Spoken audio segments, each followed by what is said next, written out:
Ladies and gentlemen, hello Budapest. I'm so thrilled to be here again. As some of you might remember, last year I gave here a speech as well about the Great Replacement. I wanted the whole world to know that the Great Replacement theory was in fact not a theory, but reality. White people are becoming a minority in their own homelands at an exceptionally fast rate. I knew that addressing that subject was a risky thing to do. But anyone who knows me knows that I don't exactly shy away from controversial conversations if I believe that they need to be had. On my way back home, I posted my speech on X. After a mere 24 hours, the speech hit 30 million views. It was the ultimate sign to me that the people were not just ready to have this conversation, but that they were in fact dying to have it.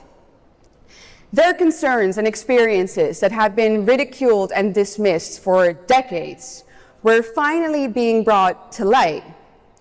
Indeed, the people were ready to have this conversation, but the elites were not. Hours after I posted the speech to YouTube, it was taken down. The mainstream media went absolutely berserk, of course, and they called me a fascist and every other name in the book. And then Reuters, surprise, surprise, wrote an article saying that all of it was disinformation.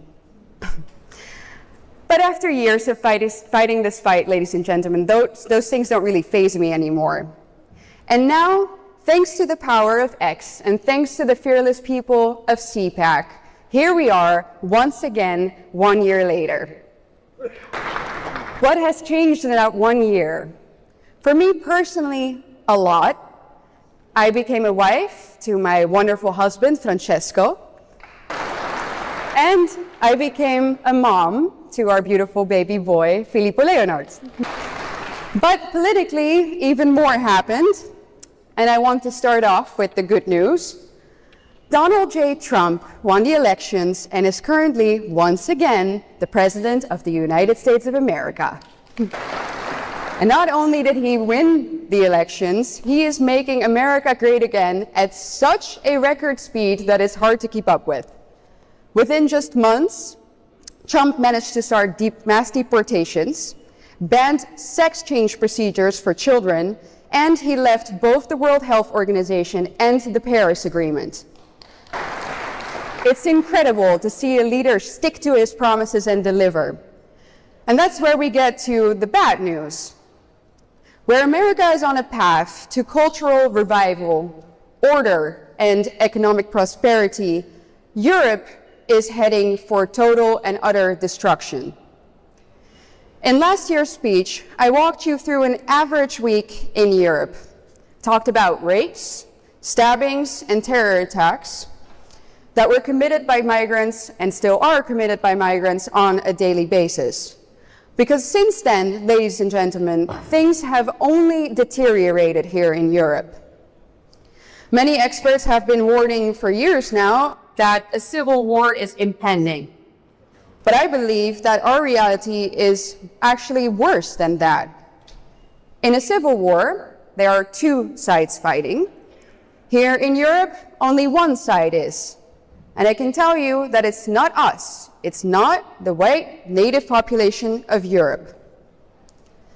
That doesn't mean, though, that the average European is okay with all of this. We are trying to constitute change through the official channels, but so far with no luck.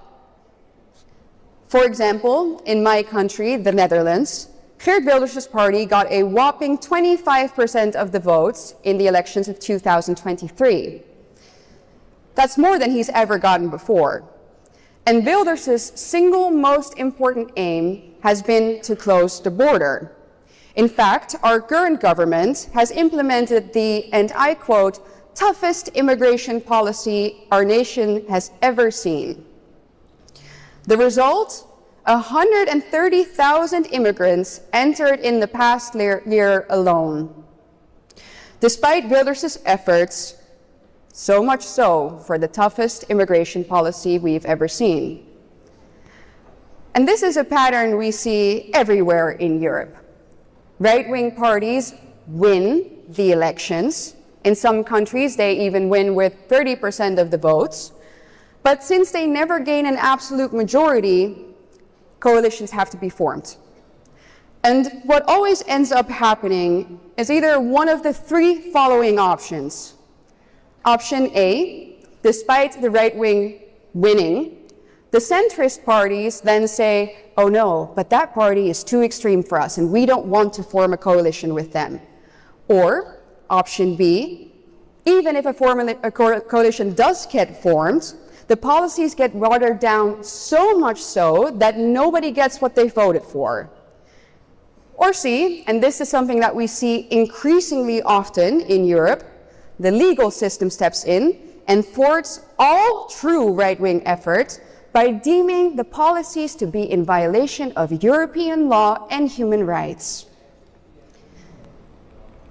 And I haven't even come to the fact that our legal system is also targeting individuals at an exceptionally fast rate. Not just politicians and activists, but also private citizens who dare to speak out against the regime are being targeted, arrested, prosecuted, and even sent to prison.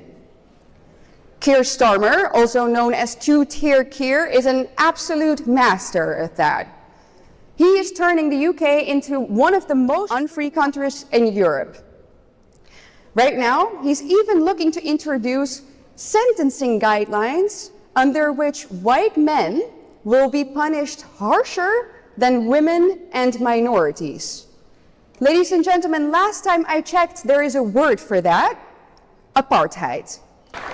And allow me to give you a few more examples of how dire the state of the rule of law in Europe really is.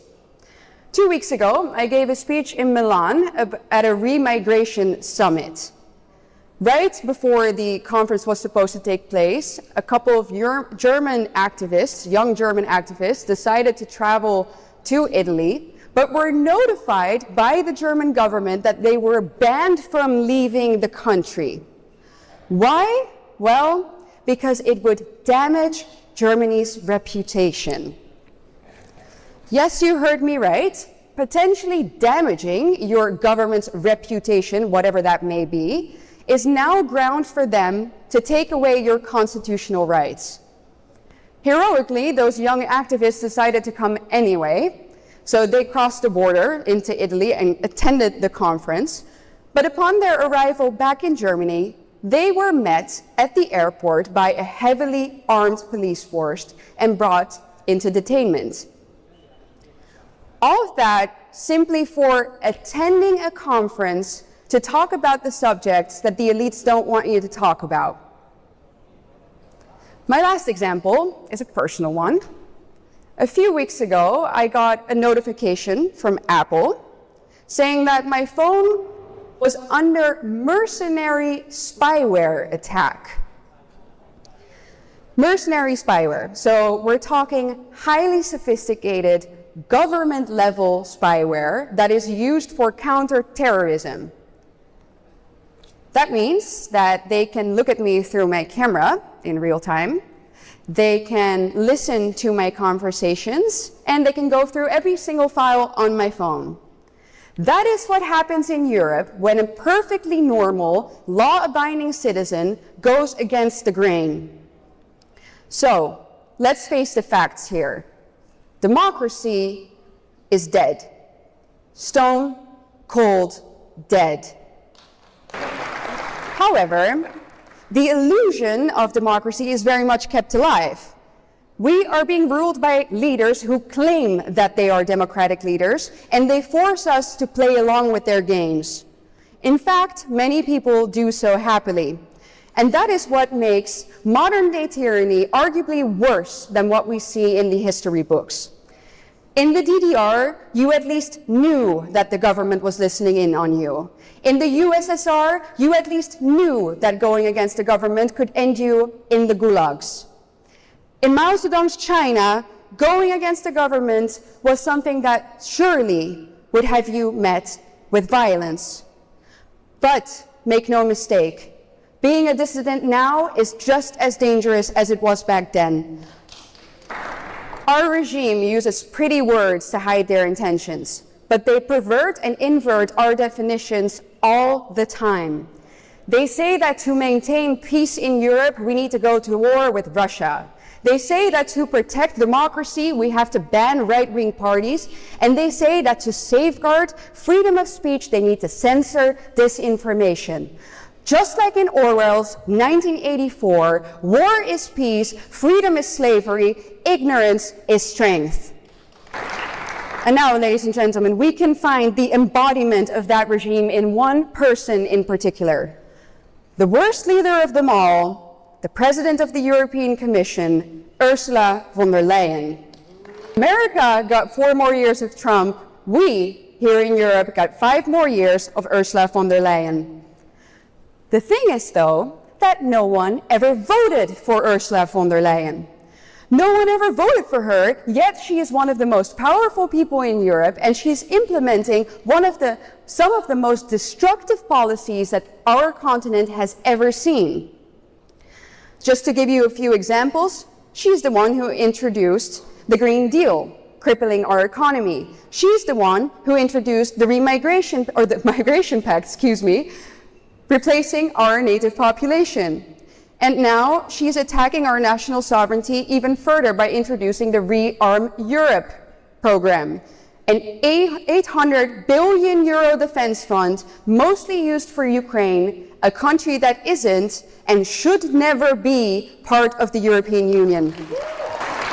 And last but not least, when are we ever going to see those text messages in which she closed a 35 billion euro deal with Albert Bourla, the CEO of Pfizer? As I told you earlier, Ursula von der Leyen and the Eurocrats are most likely the ones reading my private messages, those of a private citizen. When are we going to see hers, those of a public servant spending billions and billions of our taxpayers' money? Ursula von der Leyen thinks she is untouchable. She thinks she is above the law. But we are here today to remind her that she is not. So allow me to take this moment, look straight into the camera, and speak truth to power for a moment. Mrs. von der Leyen, do you think about what you have done? Do you think about the people who suffer because of your policies? Do you think about the people who have died because of a vaccine that you pushed on them, that you bought behind closed doors? Mrs. von der Leyen, do you ever think about the cries of the mothers who cry at night because their children were raped or murdered by immigrants that you let in? Do you ever think about the farmers whose entire life's work were destroyed because you pushed the communist agenda? Do you ever think about the people who cannot afford food for their children because you implemented policies that are crippling our economy while you were able to send your 7 children off to the most expensive schools in Europe? Do you ever think about that? I bet you don't. I bet you don't, because none of this is happening in your backyard. But, ladies and gentlemen, I do. I think about those people. I think about them. I will not forget them. So let me promise you right here, right now, I will not stop fighting for them. I will not stop fighting for the truth, and I will not stop fighting for my people. The time of zero accountability will come to an end, and I will promise you, we will make Europe great again.